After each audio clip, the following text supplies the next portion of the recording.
Começar por agradecer ao professor Humberto Varon, ao arquiteto Bruno Marques e ao Sr. Presidente da Câmara Municipal de Monforte o convite para estar presente aqui neste seminário. Eu vou falar sobre conservar, é possível, e o que... Isto não está a passar, só um bocadinho.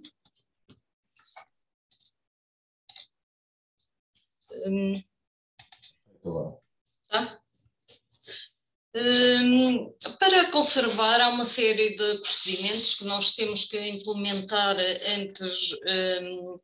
antes dos projetos e que são, digamos, a inspeção e a caracterização material e estrutural como base de suporte à intervenção. Então, quais são os objetivos desta inspeção preliminar, uma vontade de reabilitar ou de intervencionar um edifício? De forma geral, esta inspeção permite-nos avaliar o estado de conservação geral da construção, identificar os problemas estruturais e os não estruturais que a construção, o edifício possa ter, tomar conhecimento dos seus processos construtivos e também decorativos, materiais de revestimento, falamos de pinturas murais, azulejos e técnicas de pintura mural, e avaliar o desempenho quer destes revestimentos, quer da construção.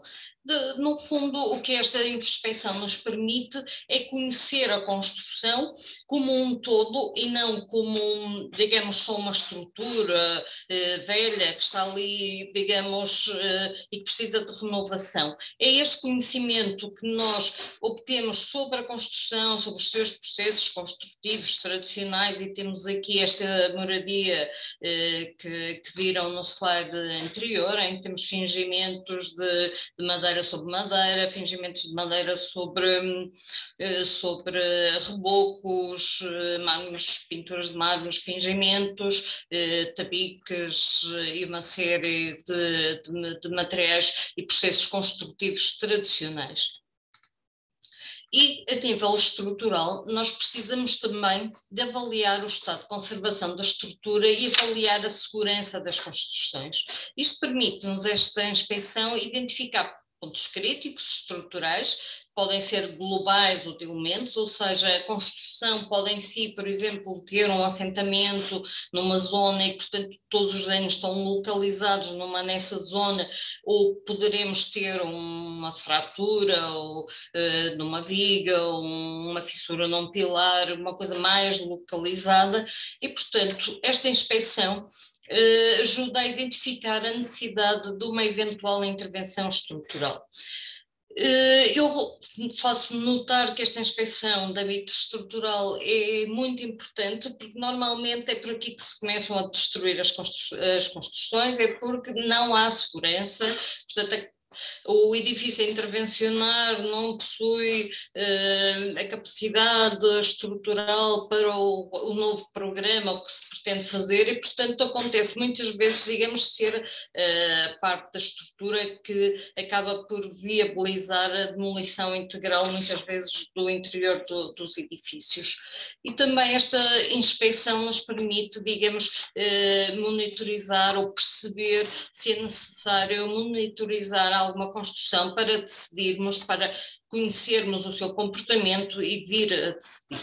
Portanto, os procedimentos de uma inspeção, que deve ser sempre preliminar a uma vontade de intervencionar um edifício, pautam-se por o levantamento estrutural, ou seja, nestas construções antigas muitas vezes já não há projeto, portanto é preciso refazer esse projeto e é essa inspeção que o vai permitir fazer, portanto levanta-se a definição geométrica, o levantamento geométrico da construção, a identificação dos esquemas e do funcionamento estrutural e também o levantamento geométrico, as secções dos elementos estruturais, a identificação dos materiais, se são adobes, se são alvenarias, se estamos com madeiras, como é que eles estão conectados, como é que estão ligados, e a execução que nos permitem depois fazer a execução das plantas estruturais e de pormenores que nos permitirão depois trabalhar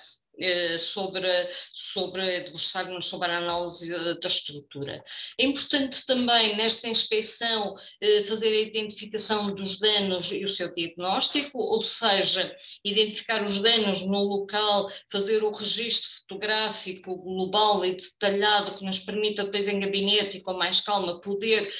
avaliar melhor forma o estado, digamos, da estrutura, e mais do que identificar esses danos no local, depois é preciso determinar a sua origem. Ou seja, eu se tiver uma grande fissura numa zona que não me interessa tratá-la se a sua causa, por exemplo, é um assentamento de fundação devido a uma linha de água que está a ser encaminhada para o edifício e eu não fizer, por exemplo, uma drenagem perimetral do edifício, portanto eu tendo sempre a causa, vou ter sempre este dano. Portanto, essa identificação das causas que nós chamamos o diagnóstico permite-nos depois a definição das medidas de intervenção. Como meios também auxiliares da inspeção, a caracterização mecânica, através de ensaios adicionais que podem ser feitos in situ ou depois de laboratório, não é em laboratório, ensaios que introduzem pequenas perturbações na estrutura, portanto ensaios não destrutivos, que nos permitem ter um melhor conhecimento do comportamento desses materiais. E depois também a monitorização que nos ajuda a acompanhar a evolução temporal do comportamento da estrutura. Ou seja, por vezes há determinados danos que ocorreram há 20 ou 30 anos atrás, porque, sei lá, vamos voltar a pegar, por exemplo, no caso de uma fissura numa fachada, porque houve uma abertura de uma vala no arruamento e a fachada teve ali um assentamento, mas depois foram repostas as condições e a fissura não se alterou, digamos que podemos considerar que a construção está estável. Chama a atenção que esta monitorização deve sempre apanhar ciclos de verão e ciclos de inverno, por causa de termos variações de teor de água no solo e nos permitir perceber também o comportamento destas anomalias face às alterações, digamos, dos ciclos de verão e inverno, ou seja, requerem também algum tempo para depois se decidir. E às vezes tempo em intervenções imobiliárias, às vezes o tempo é uma coisa que nós vamos ter que começar a tentar recuperar, porque é fundamental para uma boa construção. Portanto, em resumo, a metodologia do Instituto da Construção e do Núcleo de Reabilitação tem por base as recomendações para a análise de conservação e restauro estrutural do património arquitetónico do ICOMOS internacional. Quando abordamos uma inspeção num edifício, começamos sempre pela recolha dos dados históricos. É sempre muito importante, quer em questões vernaculares, se existirem, ou questões patrimoniais, munir-nos dos registros históricos e termos o apoio sempre de um historiador que nos ajuda a compreender muitas vezes a evolução das construções. O levantamento geométrico estrutural que já falei, os levantamentos dos danos e os ensaios in situ, depois a avaliação do comportamento estrutural e a avaliação, o diagnóstico e a segurança, em que pegamos em tudo a recolha dos elementos da inspeção para, digamos, fazermos as plantas estruturais, avaliar a importância dos danos e podermos fazer depois as avaliações de segurança, análises numéricas e juntar com os dados da monitorização e termos como produto final destas inspeções o relatório final. O relatório final tem que ser um documento de fácil comunicação, apesar da quantidade de elementos que se recolhem em campo, depois o que se dará, digamos, ao cliente final, ao decisor, terá que ser algo que se consiga perceber, digamos, em pouco tempo e que seja de simples entendimento, e por isso eu uso aqui as cores semáforo, apoiados muito em partes gráficas e não tão descritivas, que seja de facto mais simples esta comunicação, porque hoje em dia os decisores têm de facto muito pouco tempo para estarem a ler relatórios, digamos, maçudos. Do relatório também verterá as medidas de intervenção em função dos materiais que temos, e só depois de todo toda esta informação é que se deve passar para um projeto de execução, em que, por exemplo, uma construção em que, por exemplo, temos uma zona que está muito degradada, a parte da arquitetura pode colocar, por exemplo, um elevador, uma caixa de escadas e poderá jogar com toda esta informação relativamente ao edifício, de forma a ser possível manter e conservar o máximo possível. Portanto, em resumo, da inspeção resulta o relatório principal da inspeção com a transmissão dos resultados de forma simples e eficaz, o tipo de intervenção, se vamos partir para a intervenção, se para a monitorização isto tem que ser discutido com o dono de obra e com as partes interessadas, o projeto de execução de arquitetura e especialidades virá depois e terá todo o apoio desta equipe que fez a inspeção para o caso de algumas dúvidas sobre os materiais, sobre o tipo de espessuras de paredes, por exemplo, capacidade estrutural, e que vai, digamos, delinear ou conduzir-nos para a intervenção no edifício. Nesta inspeção, é importante a experiência dos técnicos, a objetividade da inspeção, portanto, o que é solicitado e o que é que temos que entregar, digamos, ao dono de obra, de forma a que satisfaça a solicitação que nos pediram, e a eficácia na transmissão da informação. E quando estava a falar a relatórios informativos de simples percepção, por exemplo, tenho aqui o exemplo, uma identificação dos danos que já está trabalhada um bocadinho em AutoCAD, de forma a podermos ter no imediato para os diferentes danos uns mapas de trabalhos e quantidades relativamente a reparações.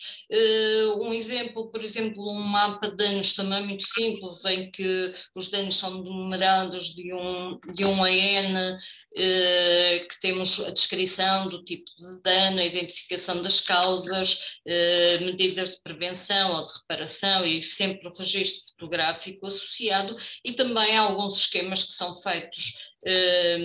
digamos, em obra e depois trabalhados em gabinete, em AutoCAD, com a identificação dos danos e da sua localização.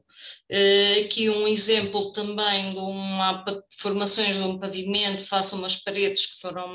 foram cortadas, e portanto é fácil entender onde as zonas que têm que ser reforçadas, onde há mais deformação e que portanto serão necessárias colocar algumas estruturas auxiliares para conter esta deformação de pavimentos. Depois, a um nível já superior, se quisermos fazer uma avaliação de segurança estrutural, depois teremos que ter aqui algum detalhe no levantamento das estruturas portantes. Alguns dos ensaios laboratoriais e de campo que estão, digamos, disponíveis para apoio a estas inspeções, desde os ensaios laboratoriais a paredes de tabique, de alvenarias ou de adobes, a termografia, detectores de armaduras, videoscopia, portanto há uma série de materiais, de equipamentos que hoje é possível, digamos, assessorar-nos para conseguirmos conhecer de facto melhor a construção e só conseguimos conservar aquilo que efetivamente conhecemos. Como critérios de intervenção para uma melhor conservação das estruturas, considero serem o respeitar as existências e que a arquitetura tem um papel fundamental, portanto, às vezes a imposição de programas demasiado ambiciosos para o edifício que temos, nós em Portugal costumamos dizer meter o rocio na betesga, não funciona. Isso leva-nos quase a termos que optar logo por um fachadismo, porque estar a querer meter um hotel, imensos equipamentos em construções, digamos, que são pequenas e que é um programa demasiado ambicioso, como eu disse, não contribui para a conservação. Ser pouco intrusivo, e por ser pouco intrusivo não quer dizer que uma solução que seja mais visível é mais interessante que uma solução mais escondida, por exemplo, ou seja, posso fazer um reforço visível a uma estrutura metálica que não é tão intrusiva como, por exemplo, camuflar depois uma estrutura de betão armado nesse edifício. O ser compatível é muito importante aqui para a conservação destas estruturas. As soluções e os elementos devem ter compatibilidade, não só mecânica, como também química, e relativamente, por exemplo, às argamassas, compatibilidade entre argamassas de cal com, por exemplo, alvenarias de granito, que são muito mais compatíveis, porque são muito mais porosas, permitem muito mais as trocas gasosas. As argamassas de cal molham muito depressa, mas secam muito depressa também e evitam as condensações do interior. Portanto, uma argamassa de cal é muito mais compatível com uma alvenaria de granito do que uma argamassa de cimento. E as argamassas que se usam muito em obras, argamassas de cal com cheirinho a cimento, acabam por, digamos, mecanicamente não satisfazerem, digamos, são muito melhores serem só as de cal, e depois o cheirinho a cimento acaba por introduzir muitos sais nas alvenarias e no resto de outras argamassas que possam existir, e depois a nível futuro o comportamento é bastante mau. E depois o ser reversível, ou seja, o que fazemos hoje pode não ser a solução mais correta e permitir que no futuro alguém venha e faça uma solução melhor do que nós, e portanto a reversibilidade também é muito importante. Aqui uns exemplos de soluções, digamos, compatíveis e reversíveis. Por exemplo, aqui do lado direito temos 3 soluções que são reversíveis e são compatíveis com a estrutura, e do lado direito temos soluções do lado esquerdo, soluções demasiado intrusivas e não compatíveis com os materiais, nem a nível estrutural, nem de qualquer forma, e portanto, digamos, acho que de facto a reversibilidade, a compatibilidade são sempre critérios que devem estar sempre presentes na reabilitação. Só dar aqui alguns números, portanto não vou estar aqui a debruçar-me sobre ensaios, devo estar aqui a explicar os ensaios, mas só para perceber que nestes materiais vernaculares, antigos, as técnicas de construção, fazem parte do edifício, tanto como faz a arquitetura, portanto os sistemas construtivos também são tão importantes como os sistemas decorativos, e portanto em laboratório, aqui, quer na FEUP, quer depois à frente vou mostrar da Universidade de Aveiro, os ensaios feitos, e que estas paredes de tabique do interior em tabique simples e tabique duplos, que foram sujeitos a uma carga uniaxial para vermos, digamos, a capacidade de carga destas paredes, para uma carga e descarga, que nós chamamos aqui um carregamento monotónico. Uma parede de tabique simples resistiu a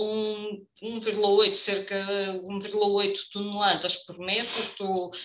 Converti isto assim para valores mais simples para dar mais sensibilidade, e uma parede de tabique dupla resistiu a 2,4 toneladas por metro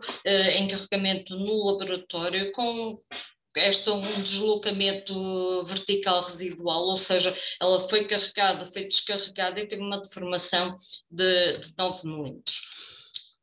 Também em carga cíclica, estas paredes conseguimos ter aqui cargas da mesma ordem de grandezas, 1,9 toneladas por metro e 2 toneladas por metro, ou seja, são valores importantes, capacidade de carga importante que estas paredes têm, e que justificam de facto que elas possam ser mantidas. Em vez de olhar, por exemplo, esta aqui, uma parede que nós fizemos o ensaio in situ, em obra, uma parede que ia ser demolida, e aproveitamos para fazer o ensaio, e que a parede já estava em acentuada degradação, e mesmo assim a carga máxima que conseguimos foi de 5 toneladas por metro. Ou seja, são elementos que são portantes, que podem ser mantidos, que para além de um bom desempenho a nível de estruturas, estas paredes de tabique têm um bom desempenho a nível acústico e também a nível de proteção do fogo, porque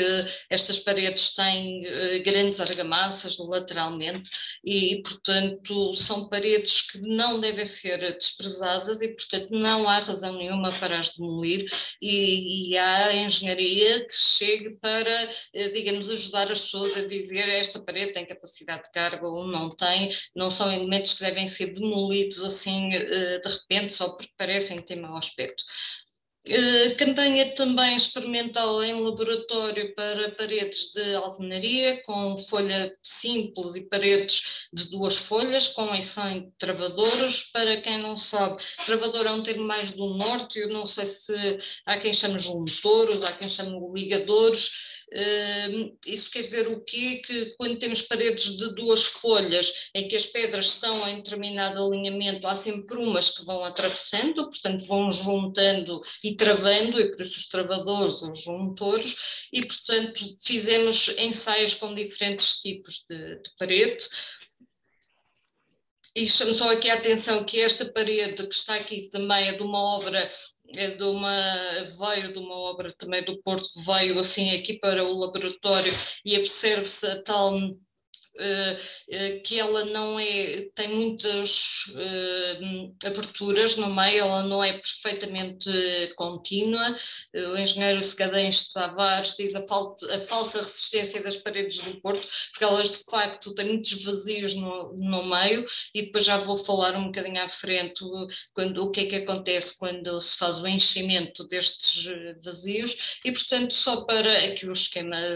dos ensaios, só para também chegarmos aqui a valores destas paredes ensaiadas em laboratório, com as 2 folhas regulares e com 2 travadores, com um travadouro, pronto, não foram assim tantos ensaios, mas em termos médios, quer dizer, temos estas paredes a irem de 30 toneladas por metro a 40 toneladas por metro, que são valores que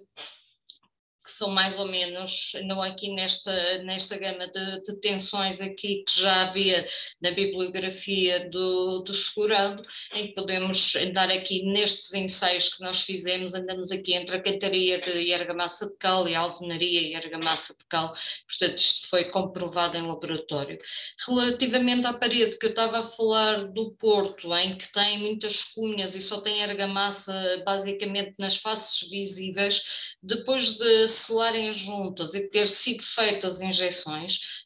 com caldas, esta parede resistiu a cargas 1,7 vezes superior